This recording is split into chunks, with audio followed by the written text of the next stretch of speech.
Quédate hasta el final y te mostraré cómo dejar de mendigar patrocinios para ser el dueño de tu propia casa de moneda digital. Te enseñaré el sistema exacto para que tu comunidad no solo te vea, sino que te coleccione y financie tu libertad sin inversión inicial. Esto es Nexus Collectibles World. Hemos diseñado la infraestructura para que transformes tu historia y tus hitos en un álbum de colección oficial. No es mercancía, son activos digitales con escasez real. Sin programar y con cero inversión, lanza sobres que tus fans abren por el precio de un café. Es tu economía, bajo tus reglas.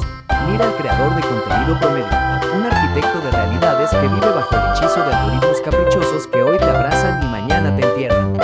Nos han dicho que el éxito es un contador de suscriptores o un patrocinio de un mes. Pero la realidad es una tragedia silenciosa. Los creadores son gigantes encadenados a migajas.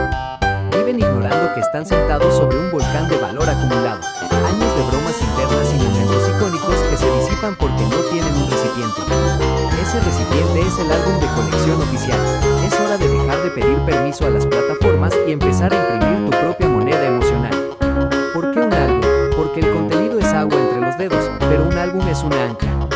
Tus fans no solo quieren entretenimiento, tienen la necesidad primitiva de poseer un pedazo de tu mundo. Imagina tu universo fragmentado en 250 barajitas únicas, tus personajes, tus mejores frases, tus bocetos inéditos. Aquí entra la psicología. El fan compra un sobre por el precio de un café, pero lo que recibe es adrenalina pura.